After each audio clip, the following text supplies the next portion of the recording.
Hello and welcome to The Village Online. We are so glad that you've chosen to join us. I hope you'll stick around the next 30 minutes. I think we have a talk that's going to be very helpful and it's going to be very different. We have been in a series where we've been looking at old stories from the Bible, but we've tried to look at it just a little differently, and people have told me it's been very helpful, so I think today could be that kind of day for you. Call the Midwife is a BBC period drama series about a group of nurse midwives working in the East End of London in the late 1950s and the 1960s. My wife loves that show. The series was originally based on the memoirs of Jennifer Worth, who worked in the community of St. John the Divine, an Anglican religious order at their convent in the East End in London. For the most part, Call the Midwife depicts the day-to-day lives of the midwives and those in their local neighborhood of Poplar. When I say my wife loved it, she loves it. She watches it every time it's on. When I asked her why she loved the show so much, this is what she said. It's not common to see a show featuring courageous, principled, really good women. I would see Jane after an episode and she would have a lump in her throat, and I could tell that she was on the verge of tears. She continued telling me why she liked it. To see women spotlighted like this actually overwhelmed me at first. It took me a few episodes before I realized it is time women were seen for the heroes they are. So I began watching the series with her, and guess what? It is riveting television. And it is a beautiful thing to see women, everyday women, doing things that require enormous courage and resolve. And realizing women do brave things around us every single day. And far too often, we men, we either miss it or we are too busy taking credit for it that we don't even see how heroic and courageous the women really are.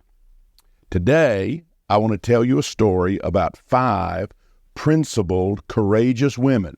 And these women are 5 of the most important people in the history of Judaism, and I bet you've never heard a sermon on these people. These 5 women, often sidelined because of their gender, seemingly inconsequential in the grand tapestry of the nation's history, are important. More than important, they are vital parts of the Moses story, and they receive almost zero coverage from Bible teachers and pastors, and I have been in that group. I have never talked about the subject the way I'm going to talk about it today, and that's just, I can only say I am growing and maturing and trying to see things better than I have seen them previously. So let me set the stage. This is going to be helpful, I believe. For the last several talks, we've been looking at how the Jews get to Egypt. You might remember that I said most biblical scholars say Exodus is the most important book in the Hebrew Bible.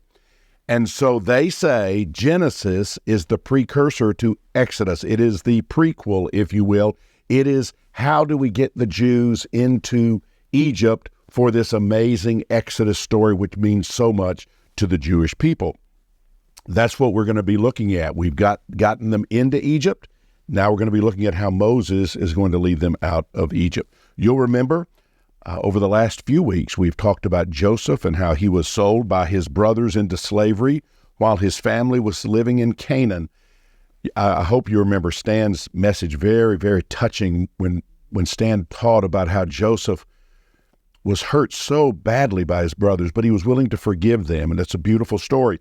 Because of the divine presence in Joseph's life and his resilience and his intellect, he came out shining and smelling really good. He came out in Egypt as the vice Pharaoh, if you will. Pharaoh put him in charge, said, you've interpreted 2 of my dreams that were very important to be interpreted. I'm putting you in charge. And his ingenious plan was to take the 7 years when Egypt was prospering and to hold back the crops, hold back the supplies, because he knew there was going to be 7 years of famine, and he knew that they were going to need those resources to be able to feed the country. Literally, Egypt became the epicenter of subsistence in the known world. That's where everybody had to go to get food because the famine had been so tremendous. Joseph's family, assuming he was dead for many, many years, they were starving in Canaan, and they sought food in Egypt due to the famine. And they were shocked when they discovered Joseph was there and Joseph was in charge. You'll remember Joseph forgave his brothers, and then Joseph, with Pharaoh's blessing, relocated his entire family to Egypt, where Joseph was revered as an esteemed government leader. Life was good. The Jews were living in the lush land of Goshen in Egypt. The promises God made to Abraham on that desert night when he contemplated his journey and he was told that his descendants would be as numerous as the stars in the sky, it seemed like that was coming true. The Jewish people were expanding. They were growing. They have been saved from famine. They're in Egypt. Everything looks so good. But then we roll into Exodus, and this is how it starts. Exodus chapter 1, verse 8. Then a new king, to whom Joseph meant nothing, came into power in Egypt. 4 centuries had lapsed, 400 years. Times had changed. Joseph, once a notable figure in Egypt's history, was now just a distant memory. His family, though, the Jewish people, had grown, really grown, and they had maintained their distinct identity. Things like being circumcised, they still did that, even though I'm sure the Egyptians thought that was strange. Worshiping the God of Abraham, Isaac, and Jacob, and the Egyptians saying that's not a God that we recognize at all. Those were strange things. So the Jews are there. The Jews have expanded tremendously. 400 years have passed, and they are kind of considered odd. The Hebrews, despite their large numbers, had become a marginalized segment of society, reduced to the status of slaves laboring on Pharaoh's grand projects. So I want you to get the arc of the story, right? We start with Abraham, and Abraham, it's growing. He's going to have a son. He ends up having 2 sons. Their family grows. Then there's Isaac, and then there's Jacob. Then there's Joseph. Then the people almost get exterminated because of a famine. But Joseph has been sent ahead onto Egypt, and Joseph saves the day. Now 400 years have passed, and now the Jews, at no fault of their own, are slaves in Egypt. And their large numbers and increasing presence didn't go unnoticed. Pharaoh began to grow uneasy. In his mind, the burgeoning community of Hebrews could soon challenge his authority, and he didn't like that at all. From esteemed visitors with Joseph as their connection, they transitioned into perceived threats in Pharaoh's eyes. Every compelling narrative has its challenge, and here it emerges. Pharaoh, growing afraid of the sheer numbers of Jews living in the land, says this in verse 9 of chapter 1 of Exodus. Look, he said to his people, the Israelites have become far too numerous for us. Come, we must deal shrewdly with them, or they will become even more numerous, and if war breaks out, they will join our enemies, they will fight against us, and they will leave the country. In other words, we need to do something now. We need to break these Jewish people's will. Exodus chapter 1, verse 11, so they put slave masters over them to oppress them with forced labor. But some people are just not easily broken, and evidently these people were not easily broken. Exodus 1, verse 12, the more they were oppressed, the more they multiplied and spread. So the Egyptians came to dread the Israelites and worked them ruthlessly. Are you following? Now, this is going to be interesting. It's going to tie into a story about 5 women that's going to blow your mind. But right now, you understand what's happening. Jews in Egypt, Pharaoh gets scared. Pharaoh says, we've got to put an end to this. And so he says, let's work them to death. Let's just work them. And the Jews just kept having babies and kept handling the work. And so nothing was getting accomplished, at least according to Pharaoh.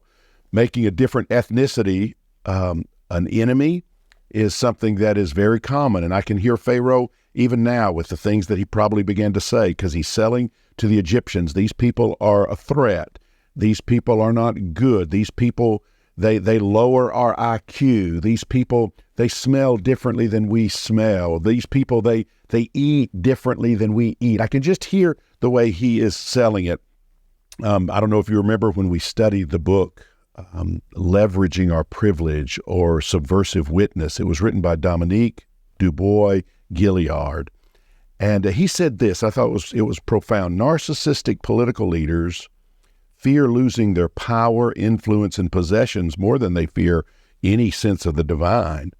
Their insecurities lure them into idolatry, fear, distorts their vision, and paranoia prohibits them from affirming the imago Dei that is inherent in all of their neighbors.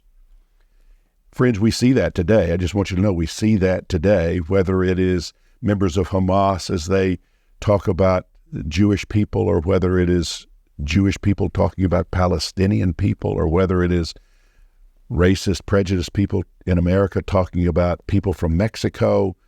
Those kind of things happen, and that's what Pharaoh was doing.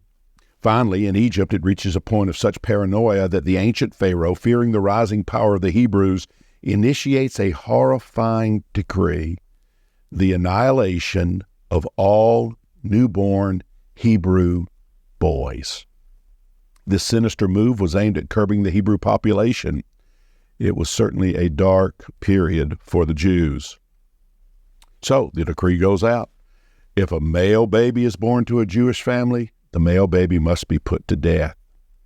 This is what happens. Exodus chapter 1, verse 16. Pharaoh says this to the midwives who are giving birth, helping the Jewish mothers give birth. When you are helping the Hebrew women during childbirth on the delivery stool, if you see that the baby is a boy, kill him.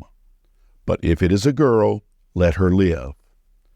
Well, that didn't work. It seemed like the babies kept being born. Exodus chapter 1, verse 22, Pharaoh issues a new decree. This is for everybody. Pharaoh gave the order to all of his people: every Hebrew boy that is born, you must throw him into the Nile, but you let every girl live.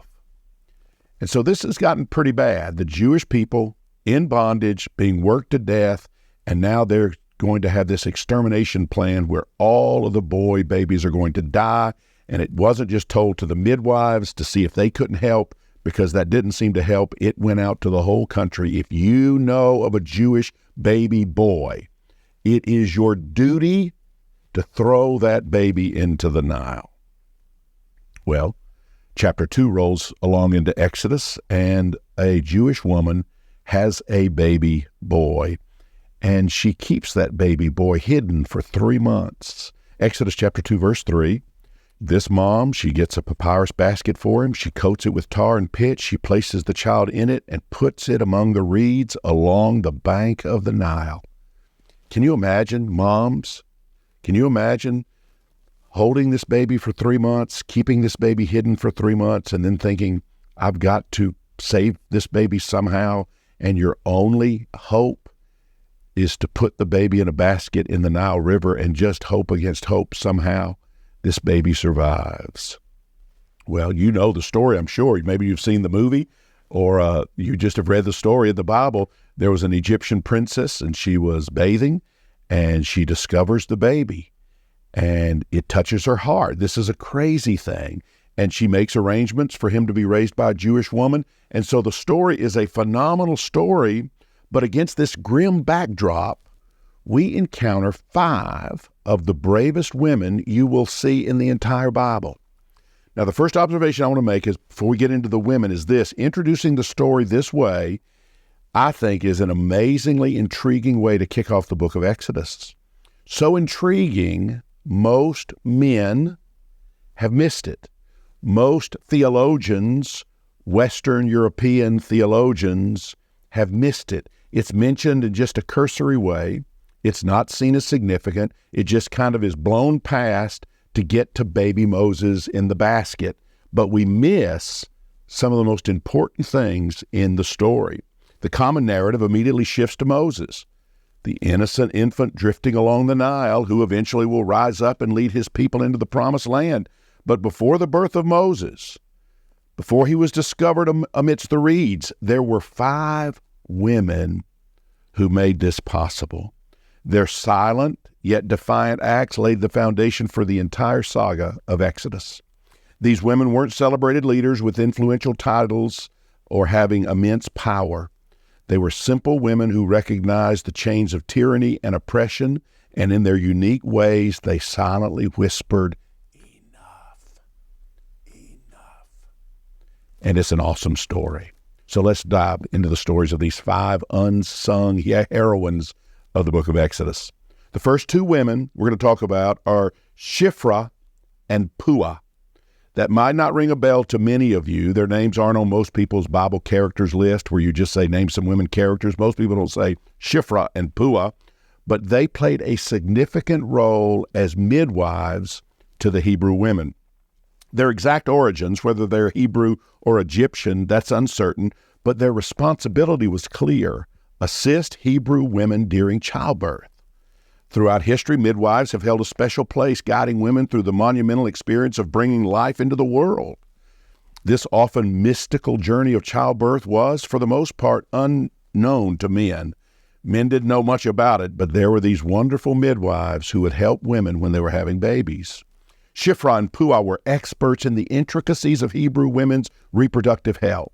They knew their stuff. They counseled on prenatal complications. They provided comfort during the intense labor pains, and they were present during those precious moments of new life, ensuring both mother and baby were safe.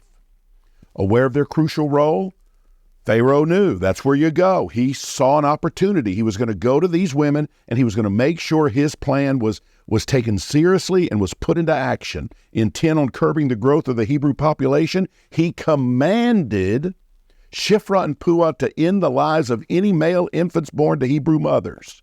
To put it bluntly, if a boy is born, he should not see the light of day. It seems like a straightforward and a fairly sinister plan in Pharaoh's eyes. Thinking it would seamlessly cut the roots off of an entire generation, this should have been a slam dunk, you understand. Pharaoh was the law of the land. When the order was given, Pharaoh turned his attention back to his grand visions for Egypt's future. He wasn't thinking he would have any opposition, especially not from midwives. That was about as low on the totem pole as you could get. And yet, these 5 women we're going to be talking about, including the midwives, they were unique in their own right. They shared a common thread. Each one, in her own subtle yet resolute way, resisted the rampant violence and injustice, despair that was surrounding them. They said, we're not going to do what Pharaoh says. Their actions spoke louder than words, declaring a firm no to the oppression. So they didn't do it. They didn't do it. So, Exodus 1:18, the king of Egypt summons the midwives in and asks them, why have you done this? Why have you let the boys live? I love what Shiphrah and Puah said to Pharaoh.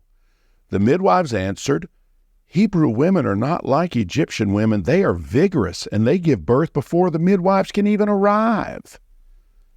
To Pharaoh, who had schemed to deceive the Hebrew women into believing their newborns were stillborn, childbirth was a little bit of a mystery, and while this tale might amuse us today, one can only imagine the sheer nerve it took for these 2 midwives to look directly into Pharaoh's face and to say the Hebrew women are just vigorous, much more so than Egyptian women, and by the time we get there, the babies are already born and there's nothing we can do.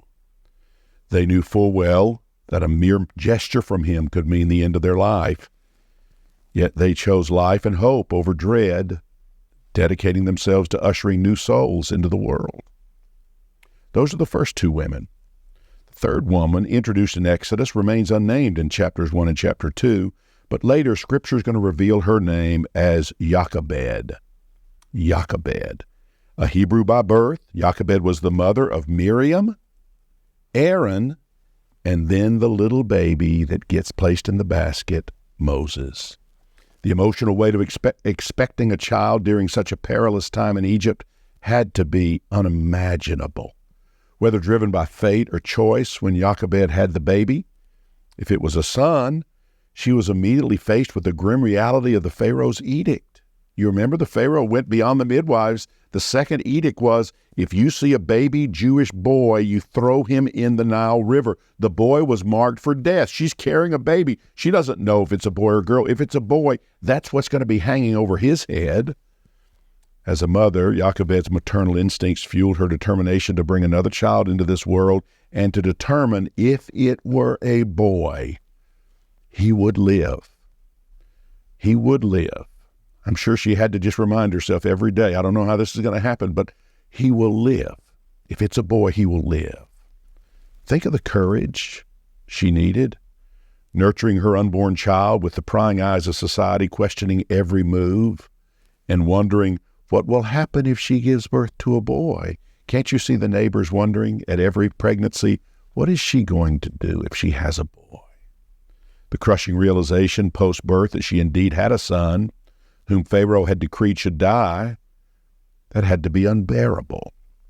Yet, Jochebed's strength shone through.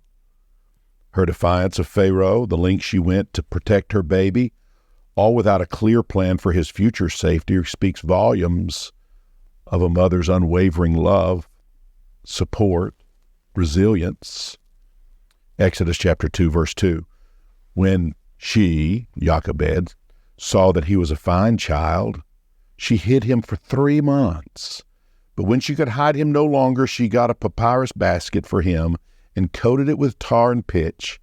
Then she placed the child in it and put it among the reeds along the bank of the Nile. That's our third woman. Fourth woman from Exodus. She's not really yet a woman. She is a young girl. In the 2nd chapter of Exodus, we meet Moses' sister, Miriam. She emerges as a pivotal figure in this story. Her youth was overshadowed by the looming threat of Pharaoh's murderous policies, the enslavement of her people, and her mother's palpable sorrow. Her mother was heartbroken, and this little girl watched every day what was taking place. Though still a child, she was acutely aware of her family's circumstances and was soon to play a pivotal role in her mother's audacious plan to safeguard her infant little brother. Can you envision her intently observing her mother fashioning a basket from tender bulrushes and then waterproofing it with tar? The weight of her mother's silent tears likely imprinted on young Miriam's heart. Exodus chapter 2, verse 4. His sister stood at a distance to see what would happen to him. So this girl, we don't know how old, but this girl is standing at a distance watching her mom prepare to put the baby into the Nile. And then when the baby began to float, she raced alongside the Nile, eyes trained on the precarious basket bearing her infant brother. Could she have foreseen for a moment that she was about to cross paths with Pharaoh's daughter? I don't think so. She's the fourth woman.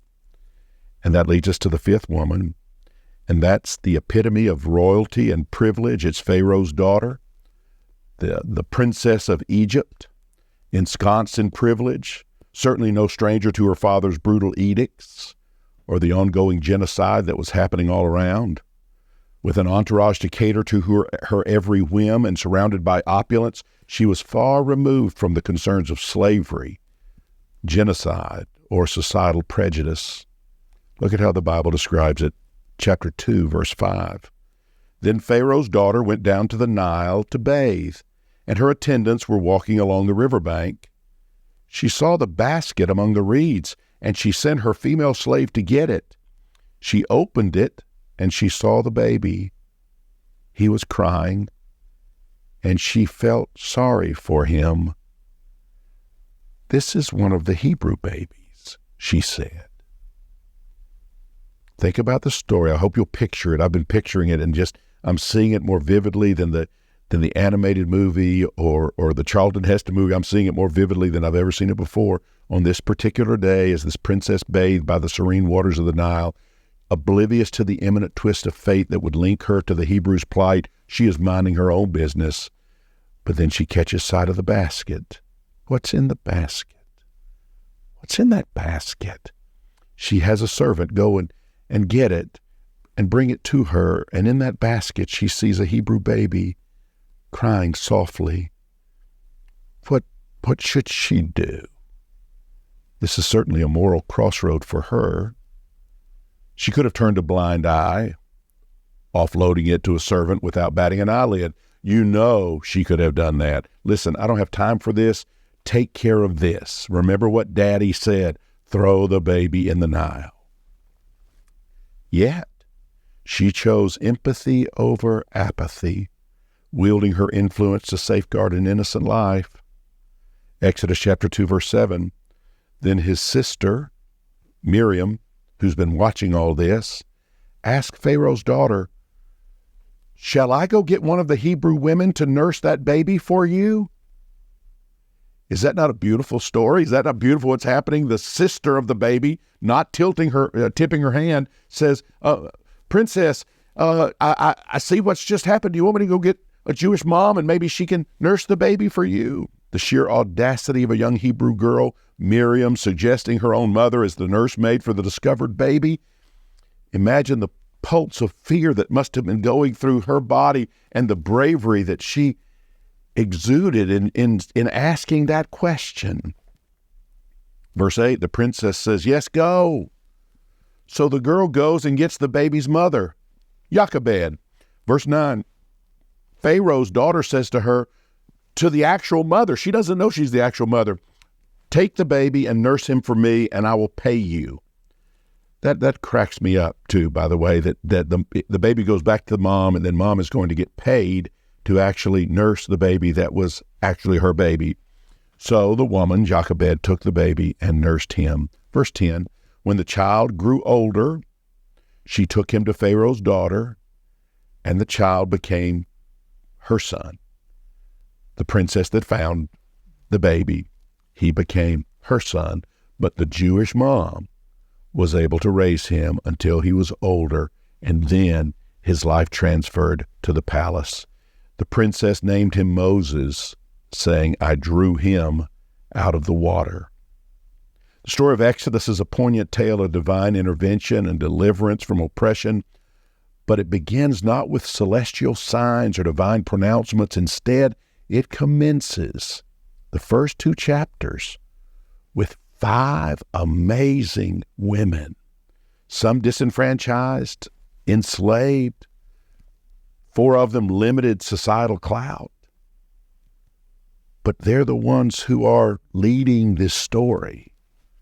Although seemingly powerless against the might of empires and dynasties, they were the very catalyst to the Exodus narrative. There would have been no Exodus narrative had there not been the midwives, had there not been Jochebed, Miriam, and the princess, all working against empire to accomplish something that was very great. Why, one might wonder, does the grand narrative of Exodus, arguably the Bible's most iconic theme, initiate with the tales of 5 seemingly inconsequential women?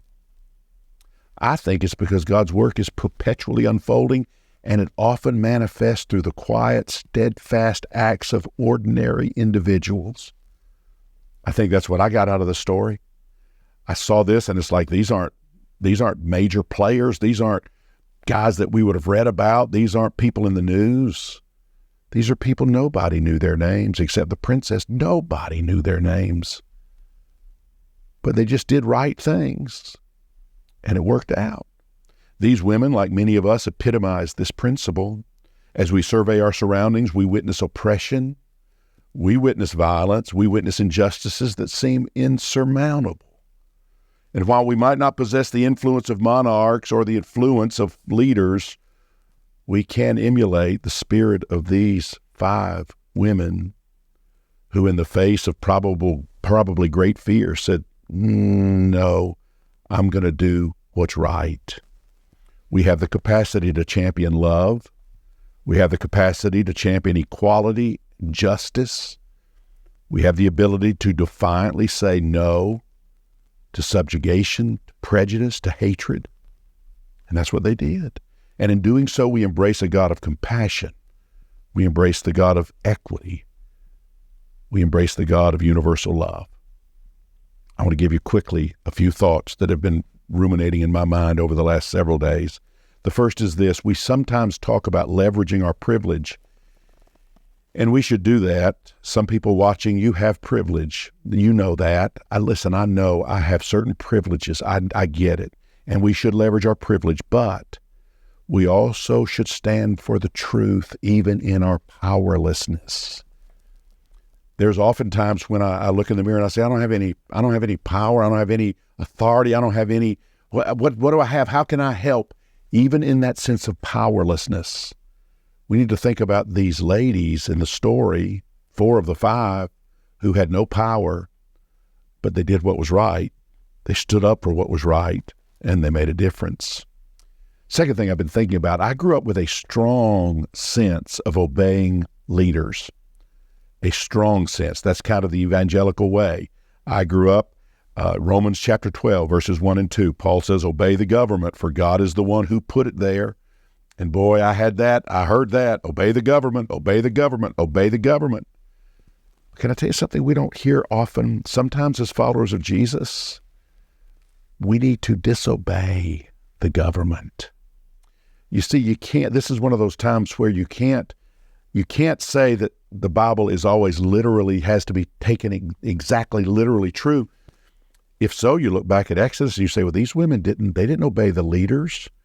Did God set up Pharaoh as a leader? If God set up Pharaoh as a leader, then they should have obeyed him, right? That's the argument of Paul in Romans 12. No, sometimes you don't obey the leaders. Christian civil disobedience involves nonviolent resistance to laws, demands, or commands perceived to conflict with one's religious beliefs or ethical principles. That is something that I never heard taught as a young man. In fact, I never even thought about protesting anything until I was in my 50s. And I just hope that I can do a better job of sharing with younger people who are watching these talks that sometimes you have to stand up to the government and say, no, no, no. Let me give you some different ways that you can do that. Peaceful protest, that's a way. Over the last 10 years, I told you I've been to some protest and I've marched. And I remember when I used to see the marches in the 1960s, and I think, wow, I wonder if I would have ever marched. I've been a grown-up back in the 1960s. Would I have marched with King, or would I have been one of those people on the opposite side? Well, I had a chance. I had a chance to march with Black Lives Matter. I had a chance when people were being killed disproportionately by the police. You remember African Americans were being disproportionately treated poorly by the police. I had a chance to march, and that was empowering to me. I go to Pride, and we'll go to Pride this year, and I thought about, I wish I had been on the LGBT train a long time ago, because there was a time when it's still not right in the sense of the laws of the land. They don't get equal treatment in the laws of the land in every way. But I wonder, would I have been marching or standing up for my LGBTQ plus siblings 25, 30 years ago? I would not have even been aware that was something I should have done. But now I know. Now I know. I want to stand up with them. People who are being hurt because of their orientation, their gender identity, I want to stand up for them. I may not have to understand it all, but I do know they deserve equal treatment under the law. I do know that. And I do want to be faithful to standing up for them. There are times when we need to refuse to comply with laws, not participating in activities or refusing to follow laws that are in conflict with Christian convictions. I remember Vietnam. I was a kid in the Vietnam War, and I remember kind of the negative stuff I heard about conscientious objectors. And as I have gotten older, you know what? I understand the logic of saying, why would I, as a follower of Jesus, want to go kill someone in Vietnam that, as far as I know, has done nothing to us? There are times that you have to disobey. There are times you have to disobey. Protecting vulnerable populations, that's important. Offering sanctuary is important. I have made several efforts with people in the Hispanic community to help them when they have suffered injustice. I've stood with them, often using attorneys that have been provided for by sanctuary places, Catholic Church, places like that. That's something that we can stand up for, and it's a way that we can be strong even when we don't have power. Boycotting certain things that we see as bad, as not representing what is best. Divestment. I remember when countries began to divest in South Africa. Over time, it finally caused apartheid to say we have to go away, and it did. Engaging in direct aid, supporting people that are going through hurtful situations and times, maybe different ethnicities, maybe different religious groups. Educating and advocating, very, very important. Civil rights actions, very, very important. Litigation, very, very important. Using social media to try to get the word out, very, very, very important. Listen, I don't know how you're going to do it, but I hope you'll do it.